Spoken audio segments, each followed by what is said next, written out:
What's up, everybody? This is Rob Schecht. So today we are going to be doing the level 3 version of my London comparison series. This is the comparison between the Modicum XSV.25, the Ascent 430 or 470 DS, and the PT Phoenix ICX. Be sure to like, subscribe, comment, and share. Hope you all enjoy the video. Thank you all so much for the support, and hope you all enjoyed this little mini series of nostalgia. And if you're going back, maybe some help. So we'll start with the PT Phoenix like we've always done. Right away, I'm going to just comment, this car does not have NOS. They gave the NOS to the second tier of this car. So this one is going to automatically get a lot of points taken off for that one. I don't know why I said that in my video a couple weeks ago. I don't know why they did not give NOS to the third tier for the PT Phoenix for some reason. Its acceleration is very, very good. It's extremely fast off the line. Again, weird how it has the quick gears. I don't really know why they do that, but I mean, I guess that kind of makes the acceleration a little bit better, but then it shifts down, so you lose a little bit of time, so I don't really know. But this car, compared to the second one, the stats are better. It has way more acceleration, it has more top speed, and its handling and durability aren't like shockingly different.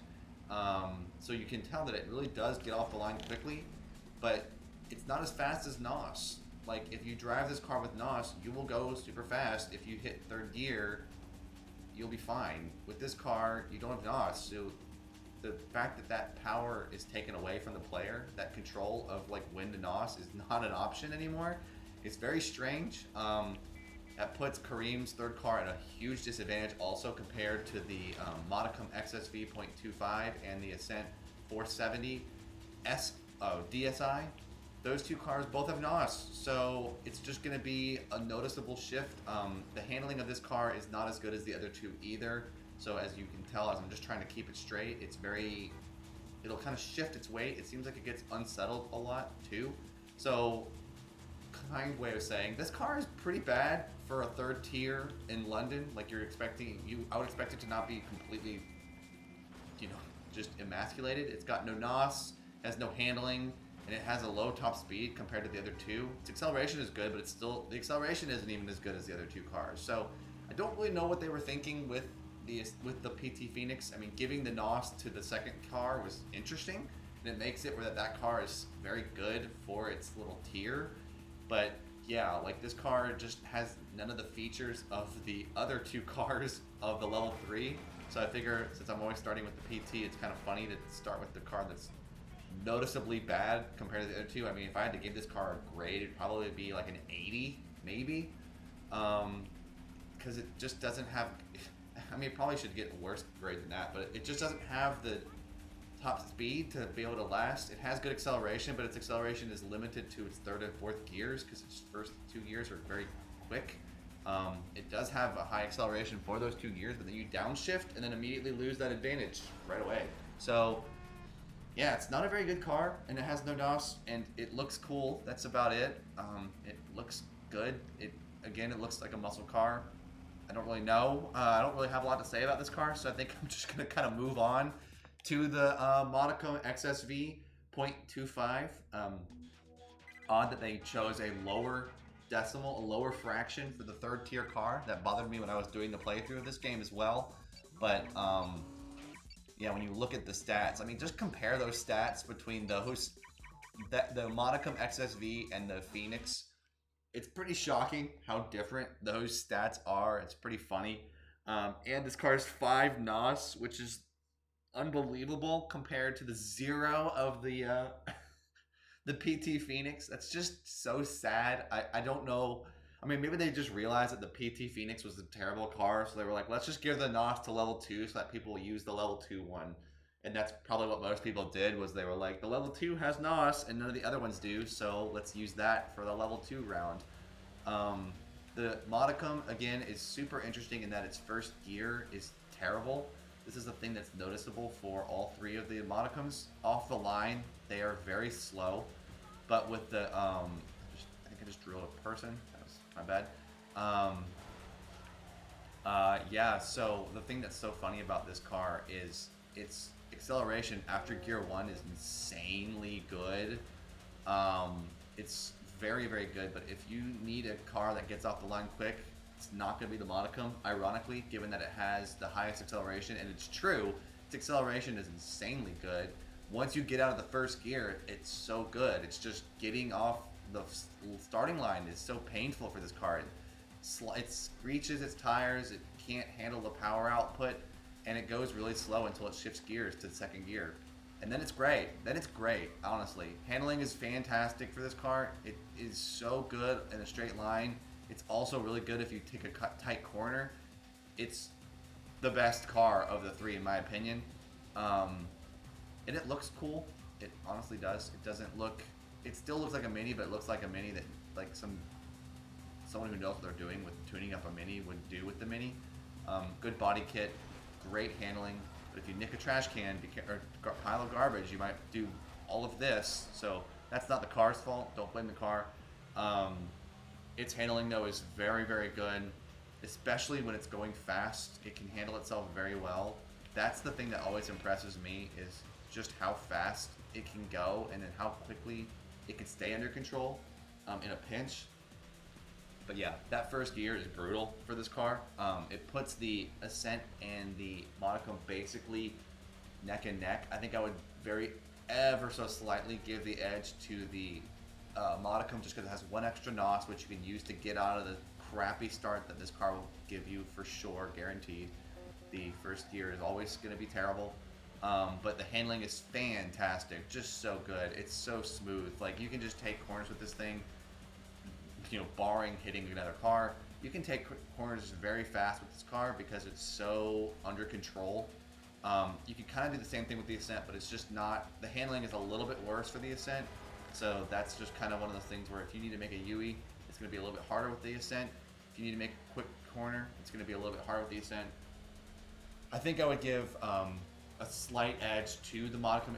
The PT is probably, if I had to really be honest, it's 70. It's a car, it exists, so it's not going to fail. But the Modicum to me is probably like a 95 out of 100. It's just so good, it's so fast, and it's got good handling. And only you lose the points just because the car cannot get off the line quickly, and it only loses 5 points because you have an extra NOS to make up for that crappy start that you're guaranteed to have with the Modicum. But other than that, this car is very, very good. I think I used it in my playthrough. I used it to fight the champion because it's just so good. It's such a powerful car.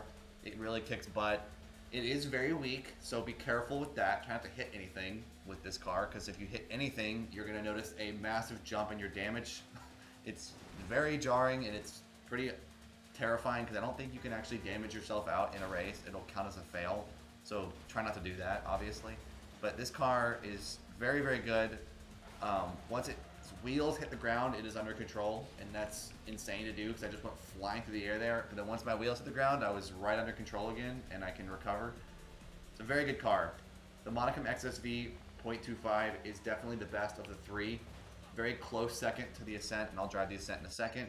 And then crappy as all get out is the PT Phoenix whatever. It doesn't even matter what its name is because you're not going to use it. You shouldn't use it. You should not use a third tier car with no NOS. If you do, I'm sorry, you shouldn't. That is not a good idea because when you're facing the champions, you're gonna want it. So now we're gonna look at the Ascent 430 DS. This car looks sick. Honestly, it's very good, and it's very good compared to the PT, and it's also really good even compared to the Modicum. The Modicum just has the handling that the Ascent does not have. So if you like a car with a little bit less handling, then go with the Ascent. You might enjoy it. I actually enjoyed using the Ascent DS. It was a very good car. It's not bad at all. It's just not to the handling. And when you have so much power, you're going to want a little bit more handling because the later cars in the game have like absolutely no handling with more power. So the Ascent is probably the last of the like really fast cars that still has a lot of handling. And it makes sense because it's just a really good car. So I like the Ascent, but I think, just being objective, I think, again, you're going to have to go with the Modicum. The Ascent is very fast, and it's very good, and its power is very evenly distributed. You just kind of keep accelerating until you hit your red line of your final gear. Pretty much how it works with the Ascents. They're just very balanced cars, but the Modicum does a good job of actually getting super powerful and not just massively dropping off in handling, which most cars in this game do. Most of the time when the car gets faster, they actually decrease the handling too for some reason. But the Modicum stays very consistent. The Modicum does get even weaker, though. That's the risk. You know, if I had to give the Modicum a 95, I would probably give the Ascent a 92 out of 100. I would be understanding if you used the Ascent in the final races in this game because of the fact that it's, even though its handling is worse, it still does have pretty good handling, and it has 4 NOS. And I would give the PT Phoenix a 70. I think that it would be very ill-advised to use the ICX PT Phoenix against the champion. I think that would be intentionally making the game really, really hard for yourself. And hey, more power to you if you can do it, but I don't see you winning that race easily or at all if you use a car with no NOS, because you basically cannot make a mistake.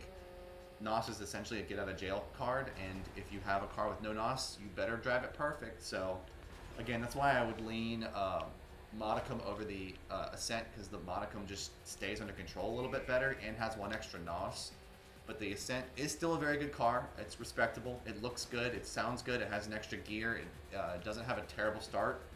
The Ascent is easily the fastest car for if you want to get ahead at the beginning of a race, because it has a better start and still has NOS.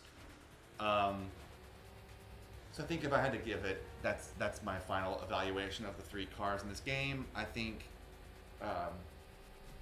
I get using the Ascent.